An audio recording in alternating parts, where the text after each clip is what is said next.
Good morning, students.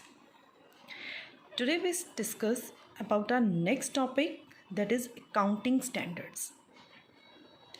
Firstly, we discuss what is the meaning of accounting standards.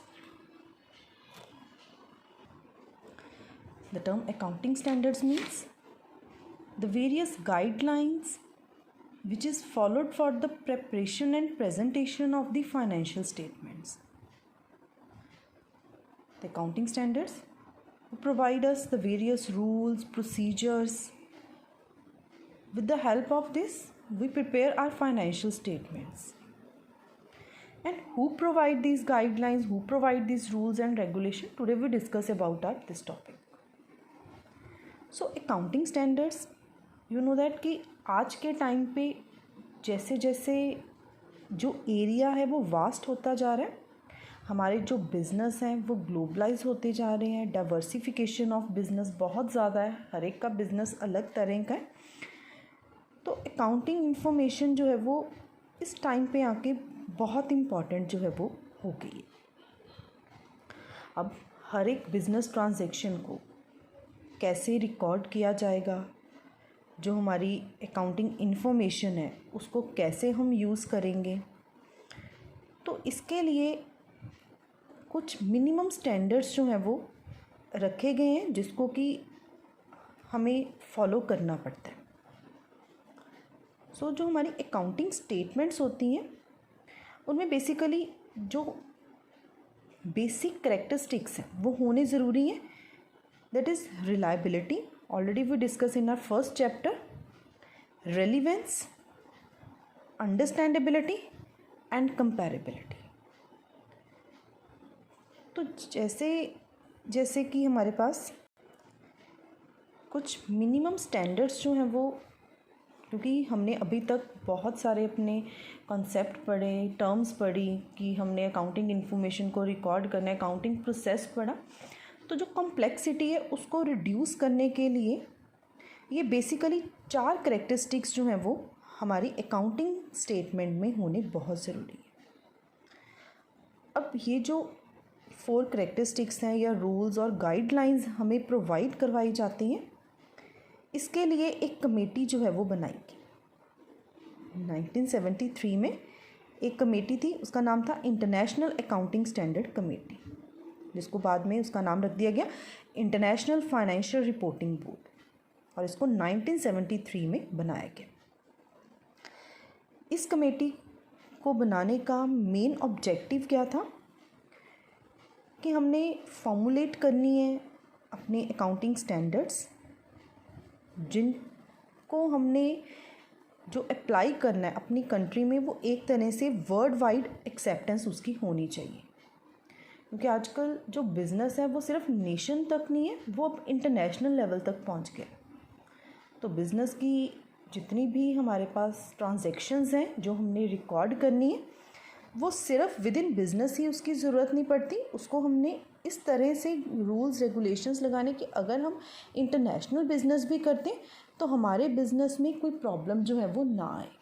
तो इसके लिए एक committee जो थी वो बनाई गई, जिसका मेन ऑब्जेक्टिव क्या था, उन्होंने फॉर्मुलेट करनी है और फॉर्मुलेट करने के साथ साथ पब्लिश करनी है जो लोगों के इंटरेस्ट में है और जिसको वर्ल्ड वाइड भी एक्सेप्ट किया जाए. ये इसका फर्स्ट मोटिव था. अब ये नहीं एक बार ही अकाउंटिंग स्टैंडर्ड कोई बन गया तो वो ही रहेगा. Again to work for the improvement, harmonisation of the regulation of accounting standards, जो प्रोसीजर्स इसमें यूज़ किए जाएंगे उसको प्रेजेंट किया जाएगा. इनका ये भी मोटिव था, किस प्रोसीजर के थ्रू हमने इसको रिकॉर्ड करना. अब ये जो हमारी कमेटी थी इंटरनेशनल अकाउंटिंग स्टैंडर्ड कमेटी या इंटरनेशनल फाइनेंशियल रिपोर्टिंग बोर्ड, जिसका रीनेमिंग हो गया, इसके जो मेंबर थे वो कौन बने? ICAI, ऑलरेडी हमने ये डिस्कस किया हुआ है. जो चार्टर्ड अकाउंटेंट है वो इस इंस्टीट्यूट, जितनी हमारी अकाउंटिंग है वो इस इंस्टीट्यूट के अंडर जाती है. तो इसके 2 इंस्टीट्यूट थे हमारे जो इसके मेंबर बने. एक है institute of chartered accountant of India and institute of cost and work accountant of India. जो institute of cost accounting of India बन गए, तो ये इस कमेटी के मेंबर बन गए. और ICAI was set up for the Accounting Standard Board in April 1977, जिसको क्यों किया गया कि जितनी भी अल्टरनेटिव पॉलिसीज़ प्रैक्टिसेस फॉलो किए जाएंगे ये बोर्ड हमें उसके बारे में बताएगा। और बेसिकली जो इन्होंने ड्राफ्ट किए अकाउंटिंग स्टैंडर्ड्स बनाए और उनको लीगली कंट्री में भी जो है वो एप्लीकेबल माना गया, जो भी हमने इसमें यूज़ किए हैं अपनी कंट्री में। और बेसिकली इसको जो बनाया गया for the various stakeholders कि जिसमें इसका इंटरेस्ट है, लाइक गवर्नमेंट, इंडस्ट्री या कोई और फेडरेशन है जो उस बिज़नेस यूनिट में इंटरेस्टेड है, उनको ध्यान में रखते हुए इन्होंने जो रूल्स रेगुलेशंस हैं वो प्रोवाइड कर रहे हैं। बेसिकली जो हमारे पास अकाउंटिंग स्टैंडर्ड बोर्ड था उसका मेन मोटिव यही था कि उन्होंने इस तरह से गाइडलाइंस, कुछ स्टैंडर्ड्स ड्राफ्ट करने ताकि कन्वीनियंटली बिज़नेस जो है वो अपने जो ट्रांजैक्शंस हैं उनको रिकॉर्ड कर सके। और इन केस अगर कोई भी इशू आता है, चाहे वो इंडस्ट्री का है, चाहे वो कोई प्रोफेशनल इशू है, चाहे कोई गवर्नमेंट इशू है, तो उसके साथ वो डील कर सके। क्योंकि जितने भी ये रूल्स हैं वो ग्लोबलाइज्ड बेस्ड इन्होंने रूल्स हमें प्रोवाइड करवाए। और कंपनी की जो अकाउंटिंग इन्फॉर्मेशन है उसके लिए भी कंपनीज अकाउंटिंग स्टैंडर्ड्स जो हैं वो रेकमेंड किए गए to the national financial reporting authority बनाएगी। और जो कंपनीज एक्ट 2013 के अंडर उन्होंने कुछ अकाउंटिंग स्टैंडर्ड्स को एप्लीकेबल माना है कंपनी के केस में, और कंपनीज़ को भी इनको फॉलो करना पड़ता है। तो ये नहीं कि अगर आपका बिज़नेस एक छोटा है या बड़ा है सिर्फ वही मानेंगे, चाहे वो कंपनी ही क्यों ना हो, चाहे वो कोई और बड़ा बिजनेस क्यों ना, हर एक को इनके रूल्स रेगुलेशंस को मानना पड़ेगा और उसी बेसिस पे ये अपने जो भी ट्रांजैक्शंस हैं उसको रिकॉर्ड करेंगे। एंड इस चैप्टर की स्टार्टिंग में हमने एक चीज़ पढ़ी थी, अकाउंटिंग स्टैंडर्ड्स जो थे which follow the GAAP. The meaning is generally accepted accounting principles, जिनको फॉलो किया जाता है, जो हमें कुछ रूल्स, कुछ अजम्पशन, प्रिंसिपल्स जो हैं वो बताते हैं। तो जो हमारे पास अकाउंटिंग स्टैंडर्ड्स हैं ये भी क्या है, कुछ गाइडलाइंस हैं हमारे पास जो जर्नली एक्सेप्टेड है, गैप के ऊपर बेस्ड है, and they are followed for the preparation and presentation of the financial statements. Because इसमें जो भी अकाउंटिंग रूल्स, प्रोसीजर्स यूज़ किए जाएंगे मेजरमेंट के लिए, बिज़नेस में किस तरह से किस चीज़ की ट्रीटमेंट होएगी, कैसे हमने अपनी फाइनेंशियल स्टेटमेंट को प्रेजेंट करना है, कौन सी चीज़ें डिस्क्लोज़ करनी है, तो सारी जितनी गाइडलाइंस हैं ये हमें council of the institute of chartered accountant of India हमें प्रोवाइड करता है। तो ये था हमारा मीनिंग अकाउंटिंग स्टैंडर्ड्स का। Now we discuss about the nature of accounting standards. ये सारा कॉन्सेप्ट आपको अच्छी तरह समझ आना चाहिए ये होते क्या है। अकाउंटिंग स्टैंडर्ड, आई होप आपका मीनिंग अब क्लियर होगा। अकाउंटिंग स्टैंडर्ड्स जो वेरियस गाइडलाइंस हमें प्रोवाइड करवाते हैं और जिनके ऊपर बेस्ड हम अपनी फाइनेंशियल स्टेटमेंट्स को प्रिपेयर करते हैं। एंड फाइनेंशियल स्टेटमेंट्स में ऑलरेडी हमने अकाउंटिंग प्रोसेस में किया था, we prepare our trading profit and loss account and then balance sheet. अब आपको बैलेंस शीट का मतलब भी पता होगा, जिसमें हम बिजनेस की एसेट्स और लायबिलिटीज़ को शो करते हैं। तो अकाउंटिंग स्टैंडर्ड्स क्या है, एक तो गाइडलाइंस है जो हमें एक फ्रेमवर्क प्रोवाइड करती है कैसे हमने अपने बिजनेस की जो फाइनेंशियल स्टेटमेंट्स है उसको प्रिपेयर करना है। इसका मेन ऑब्जेक्टिव क्या है कि जो भी हम अपने बिजनेस की इंफॉर्मेशन को रिकॉर्ड करेंगे इन अकाउंटिंग स्टैंडर्ड्स को यूज़ करके, उसमें यूनिफॉर्मिटी होगी। क्योंकि अभी हमने बात की कि जो रूल्स हैं वो ग्लोबलाइज्ड हैं, और एक दिन हमने पहले भी इसके ऊपर डिस्कशन की थी कि जो भी प्रिंसिपल्स हम यूज़ करेंगे वो ऑल ओवर हर कोई वही प्रिंसिपल जो है वो यूज़ कर देगा। और इससे क्या होगी, ट्रांसपेरेंसी होगी, कंसिस्टेंसी होगी, हम कंपेयर भी कर सकते हैं अपने बिजनेस ट्रांजेक्शन्स को, चाहे वो इंटर फर्म है चाहे वो इंट्रा फर्म है। जो अकाउंटिंग स्टैंडर्ड्स हैं उनको बिज़नेस के इन्वायरमेंट को देखते हुए, उस कंट्री के लॉ को देखते हुए जो है वो प्रिपेयर किया जाता है। और ये जो अकाउंटिंग स्टैंडर्ड्स हैं ये मैंडेटरी इन नेचर है। अकाउंटिंग स्टैंडर्ड्स फ्लेक्सिबल भी हैं, इन केस हमने कुछ चेंज करना है तो हम इसको कर सकते हैं। आपको याद होगा हमने एक बात की थी कि डेप्रिसिएशन जब चार्ज की जाती है तो उसके मैंने आपको 2 मेथड जो है वो बताए थे, एक होता है fixed instalment and second one is the written down value method. तो फ्लेक्सिबिलिटी मीन्स कि अगर पहले आप रिटन डाउन वैल्यू मेथड को यूज़ कर रहे हो, अब आप चेंज करना चाहते हो, स्ट्रेट लाइन मेथड आना चाहते हो, या स्ट्रेट लाइन से written down value depreciation charge करने के लिए कोई भी मेथड आप चेंज करना चाहते हो, तो उस केस में हम फ्लेक्सिबिलिटी है कि आप इसको जो है वो चेंज कर सकते हो। अपनी अकाउंटिंग जो हमारी प्रैक्टिसेस हैं उसमें आपको एक अल्टरनेटिव जो है वो मिल जाता है। तो ये अकाउंटिंग स्टैंडर्ड्स की हमारे पास नेचर है। Now various objectives of the accounting standard. Minimum the diverse accounting policy. जो अकाउंटिंग पॉलिसी है जो अलग अलग तरह की होगी उसको ये मिनिमाइज़ करती है, क्योंकि इसी वजह से इसको all over generally accepted accounting principles based रखा गया कि हर कोई इसको अप्लाई करेगा। सेम होगा तो समझना, अंडरस्टैंडेबिलिटी इसकी कन्वीनियंट रहेगी। अंडरस्टैंड अगर अच्छे से होगा तो आप अच्छे से अपनी अकाउंटिंग पॉलिसीज़ को अडॉप्ट करोगे, उसको अच्छे से अप्लाई कर सकते हो। हम कंपैरिजन कर सकते हैं, चाहे वो 2 फर्म्स के बीच में है, चाहे आप अपने ही बिज़नेस का अपने बिज़नेस के साथ लाइक ईयर वाइज आप जो कंपैरिजन है कर रहे हो, लाइक 2015 का कंपैरिजन 2019 से किया गया, तो ऐसे कंपैरिजन हम कर सकते हैं। रिलायबल होती है ये फाइनेंशियल स्टेटमेंट्स हमारे पास। Next one is the utility of accounting standards. जो अकाउंटिंग स्टैंडर्ड्स हैं वो हमें कुछ नॉर्म्स प्रोवाइड करवाती हैं जिनके ऊपर बेस्ड हम अपनी फाइनेंशियल स्टेटमेंट्स को प्रिपेयर करते हैं। यूनिफॉर्मिटी है इसमें। यूनिफॉर्मिटी जैसे हम प्रिपेयर कर रहे हैं वैसे ही दूसरा प्रिपेयर कर रहा है, तो समझना इजी है, कंपेयर करना इजी है। इससे क्या होता है, जो अकाउंटिंग स्टैंडर्ड्स हैं वो यूज़र्स के बीच में भी कॉन्फिडेंट क्रिएट करते हैं, क्योंकि आपको समझना बहुत इजी है। आपने एक बार ही रूल याद कर लिया तो वही रूल हर बिजनेस पे जब लगेगा, और अगर आप उसको चेक करोगे तो आप कन्वीनियंटली उसको चेक कर सकते हैं। एंड अगेन अकाउंटिंग स्टैंडर्ड्स जो है वो ऑडिटर को ऑडिट करने में भी हेल्प करते हैं। आपने ये एक नया वर्ड सुना है, ऑडिटिंग। ऑडिट का मतलब होता है कि जब आप अपनी फाइनेंशियल स्टेटमेंट्स को बना लेते हैं, आपने अपनी तरफ से इसको बना लिया, बट इसको सर्टिफाइड करवाना भी बहुत ज़रूरी होता है। और इसके लिए जो चार्टर्ड अकाउंटेंट होते हैं, जिनको हमने बात की थी कि एक्चुअल में उसी को अकाउंटेंट माना जाता है, ये नहीं कि आपने कॉमर्स पढ़ ली तो आप अकाउंटेंट बन गए, ऐसा नहीं। जब तक आप ICAI के अंडर चार्टर्ड अकाउंटेंट की डिग्री नहीं लेते हो तब तक आप अकाउंटेंट नहीं हो ऑफिशियली।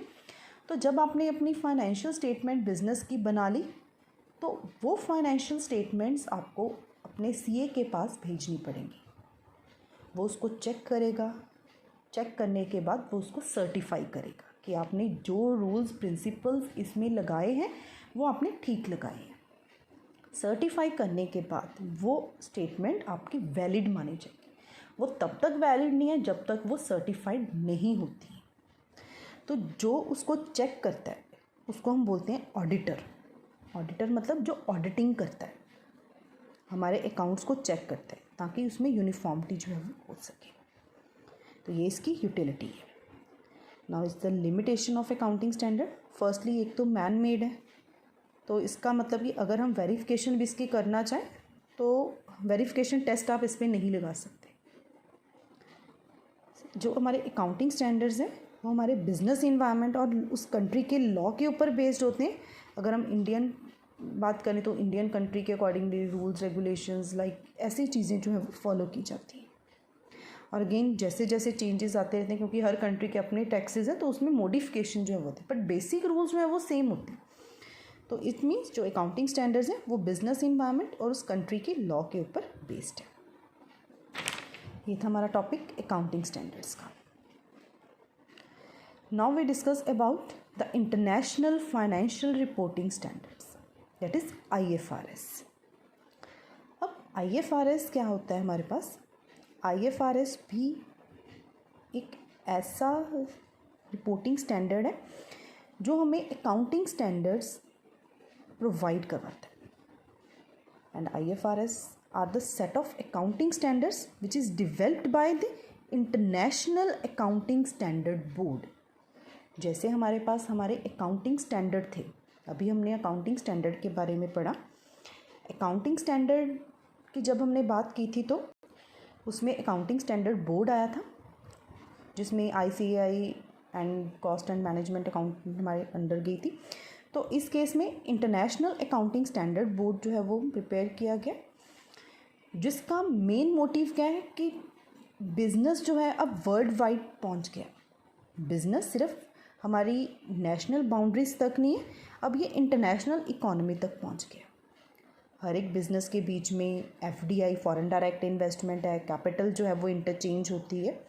तो इसके लिए जो हमारे पास हमारे अकाउंटिंग स्टैंडर्ड्स हैं, उसके लिए एक इंटरनेशनल अकाउंटिंग स्टैंडर्ड बोर्ड जो है वो बनाया गया। और जितने हमारे पास इश्यूज़ होंगे इंटरनेशनल बेस्ड इश्यूज़, वो ICAB जो हमारे पास है इंटरनेशनल अकाउंटिंग स्टैंडर्ड पोस्ट बनाई गई। क्योंकि जब तक हमारा जो फाइनेंशियल स्टेटमेंट का एरिया है वो हमारी कंट्री तक है, तो तब तक तो चलो हम उसको with in country sort out कर रहे हैं।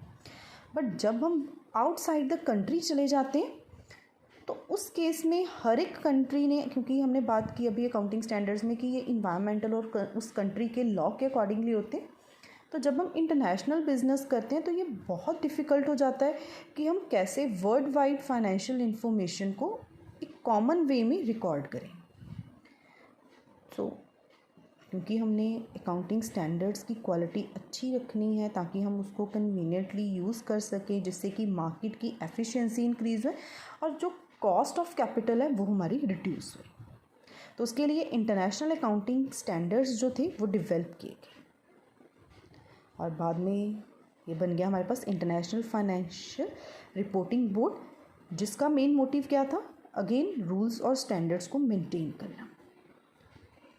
जो हमारे पास ISSC that is international accounting standard committee थी, 1973 में was replaced by the international accounting standard board in 2001। 1973 में ये कमेटी थी, कमेटी से ये बन गई board. Again international financial reporting standards जो थे, जितने इश्यूज़ होंगे वो सारे इसके अंडर थे, क्योंकि ये हमें जो प्रिंसिपल बेस्ड अकाउंटिंग जो थी वो प्रोवाइड करवाती, क्योंकि जो हमारे पास हमारे इंडियन अकाउंटिंग स्टैंडर्ड्स थे, जिसमें हम बेसिकली गाइडलाइंस की हमने बात की है, हमें गाइडलाइंस प्रोवाइड करते, बट ये हमें कुछ प्रिंसिपल्स जो है वो प्रोवाइड करवाते हैं। तो मेन इनका जो ऑब्जेक्टिव था अकाउंटिंग स्टैंडर्ड बोर्ड का, वो ये था कि हमने एक सिंगल सेट जो है वो रखना है पब्लिक इंटरेस्ट के लिए, ताकि जो फाइनेंशियल इंफॉर्मेशन है वो हाई क्वालिटी की होए, अंडरस्टैंड करने में इजी रहे। अगेन ग्लोबलाइज्ड अकाउंटिंग स्टैंडर्ड्स जो है वो हम उसको इन्फोर्सेबल कर सकें, उसको यूज़ कर सकें, उसकी क्वालिटी जो है वो अच्छी हो सके, ट्रांसपेरेंसी रहे और हम कंपेयर भी उसको कर सकें। और इसके साथ साथ जो हमारे पास ये स्टैंडर्ड्स बनाए गए to promote the use and again हमने इसको ऑल ओवर जो है वो रिगुलस एप्लीकेशन जो है वो इसकी करनी है, ताकि हर जगह इन्हीं को यूज़ जो है वो किया जाए। अगेन जो हमारे पास ये दोनों जो ऑब्जेक्टिव हैं इनको फुलफ़िल किया जा सके, तो इसके लिए जो स्मॉल और मीडियम साइज़ एंटरप्राइजेज़ थी उनको भी इकट्ठा किया गया, उनके लिए भी ये यूज़फुल बने। और जो हमारी नेशनल अकाउंटिंग स्टैंडर्ड्स है, जो हमारा इंडियन अकाउंटिंग स्टैंडर्ड्स है और इंटरनेशनल अकाउंटिंग स्टैंडर्ड्स हैं, उनको हाई क्वालिटी सॉल्यूशंस मिल सकें। तो जो हमारे पास IFRS है, ये अकाउंटिंग स्टैंडर्ड्स हैं जिनको डेवलप किया गया है अकाउंटिंग स्टैंडर्ड्स बोर्ड की ओर से, जो हमारे पास इंटरनेशनल अकाउंटिंग जो है उसको ग्लोबलाइज करने में हेल्प करता है। ये जो बोर्ड है बेसिकली इसका मेन मोटिव है प्रिंसिपल्स प्रोवाइड करने to principle based accounting standards, जिनकी हेल्प से फाइनेंशियल स्टेटमेंट्स को प्रिपेयर किया जाएगा। इसके बाद आता है एक अजम्पशन ऑफ द IFRS। अब IFRS में कुछ अजम्पशन बेस्ड जो है वो माना जाता है कि जब आपने इंटरनेशनल फाइनेंशियल जो हमारी financial reporting standard international financial reporting standard है, उसको प्रिपेयर करने के लिए कुछ अजम्पशन जो है वो ली जाती है। First is the accrual assumption. Already हमने ये डिटेल में सारे कॉन्सेप्ट और अजम्पशन पढ़ी हुई है। एक्रूअल अजम्पशन मीन्स कि जो भी हमारे पास ट्रांजैक्शन होगी वह एक्रूअल बेसिस पे होएगी, as when they occur, not when the settlement of the transaction take place. हमने एग्जांपल भी की थी इसके लिए कि जो हमारे पास एक्रूअल बेस कॉन्सेप्ट है, जिसमें हम ये अजम्पशन लेते हैं जिस दिन आपकी ट्रांजैक्शन हो जाती है हम उसी दिन उसको रिकॉर्ड करते हैं, जब इंटरचेंजिंग गुड्स की हो जाती है। बिजनेस गोइंग कंसर्न होगा, जो भी हमारी मेजरिंग यूनिट होएगी उसमें एक अजम्पशन ये लेके चलते हैं कि जो कैपिटल की वैल्यूएशन है वो करंट परचेजिंग पावर, आज के टाइम पे उसकी जो वैल्यू है उसी के ऊपर उसको बेस्ड माना जाए। वैल्यू ज़्यादा है कम है तो वो रिफ्लेक्ट करेगी। परचेजिंग पावर जो है अगेन वो कांस्टेंट रहेगी। इट मीन्स कि जो भी आप कैपिटल जो है वो डिपेंड करती है आपके उस फाइनेंशियल ईयर में एट द एंड, जो इन्फ्लेशन के टाइम पे हो रहा है, महंगाई है या मंदी है, तो उसके अकॉर्डिंगली उसकी परचेजिंग पावर हम डिपेंड करेंगे। Next is the IFRS based financial statements, जिसमें फाइनेंशियल पोजीशन को चेक किया जाता है, जिसमें हम वेरियस एसेट्स, लायबिलिटीज़, इक्विटी इसके बारे में स्टडी करते हैं। ऑलरेडी हमने ये डिटेल जो है वो इसकी की हुई है। देन कंपैरेटिव इनकम जो है वो देखी जाती है, कंपैरिजन किया जाता है, जिसके लिए कंपैरेटिव इनकम स्टेटमेंट्स प्रिपेयर की जाती है, जिसमें कॉम्प्रिहेंसिव इनकम स्टेटमेंट एंड जिसमें हमें इनकम और लॉस के बारे में पता चलेगा, उनको प्रिपेयर करते हैं। देन इक्विटी चेंज हो रही है, स्टेटमेंट इक्विटी की बनेगी। ये सारी चीज़ें आपको जब फर्दर क्लासेस में जाओगे तो और डिटेल में आएंगी। अभी आपने इन कॉन्सेप्ट को समझना है कि IFRS, अकाउंटिंग स्टैंडर्ड, IND-AS क्या होते हैं, and statement of cash flow, जिसमें हम कैश की एक स्टेटमेंट बनाते हैं, ये नेक्स्ट ईयर आपको जाएगा। Then notes and significant accounting policies को हम देखते हैं।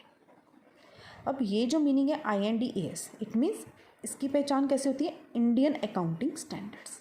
ये हमारे इंडियन अकाउंटिंग स्टैंडर्ड्स हैं, जिनको जब हम मेजर करते हैं तो हिस्टोरिकल कॉस्ट वैल्यू पे, करंट कॉस्ट, रिलायबल वैल्यू उसकी क्या होगी, present value and fair value. तो आपने जो बेसिकली आज के लेक्चर में अपने कॉन्सेप्ट क्लियर करने, that is what is accounting standard, क्या नेचर है अकाउंटिंग स्टैंडर्ड्स की, इनका ऑब्जेक्टिव क्या है, यूटिलिटी क्या है और लिमिटेशन क्या है।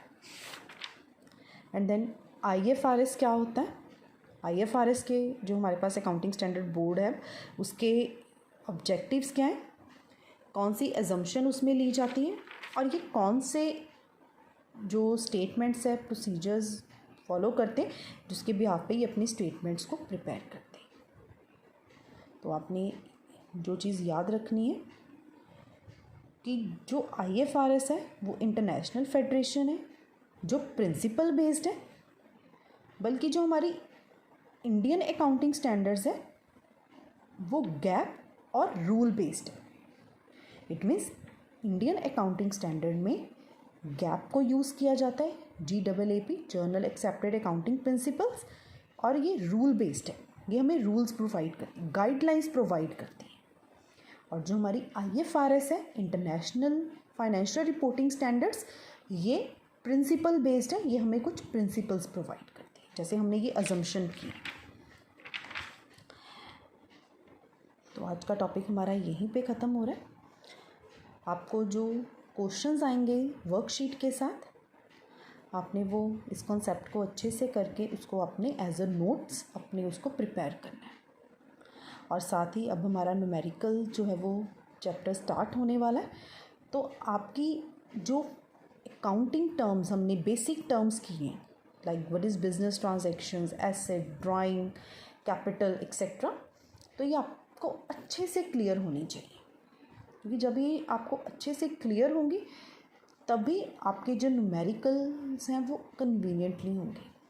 तो ये टर्म्स आपको टिप्स पे होनी चाहिए, कौन सी चीज़ क्या है और बिज़नेस पे क्या इफ़ेक्ट डालती है। और आज के इस टॉपिक में ये कॉन्सेप्चुअल क्लैरिटी आपको होनी बहुत ज़रूरी है। तो ऑलमोस्ट जो हमारा थ्योरेटिकल पोर्शन है वो ख़त्म हो गया। होप सो हम अपने नेक्स्ट लेक्चर में न्यूमेरिकल्स जो हैं वो स्टार्ट कर लेंगे। तो आपने इसके साथ, क्योंकि मैंने जो वर्कशीट दी है आपको सिर्फ नोट्स बनाने के लिए ही वो आज दी है, तो आपने इसके साथ अपनी बेसिक टर्म्स को रिवाइज करना है ताकि आप न्यूमेरिकल्स को अच्छे से समझ पाओ। और अपनी जो वर्कशीट है आपने टाइमली जो है वो सेंड करनी है चेकिंग के लिए, या आपने अपने नोट्स इसके अच्छे से प्रिपेयर करने हैं। तो थैंक यू।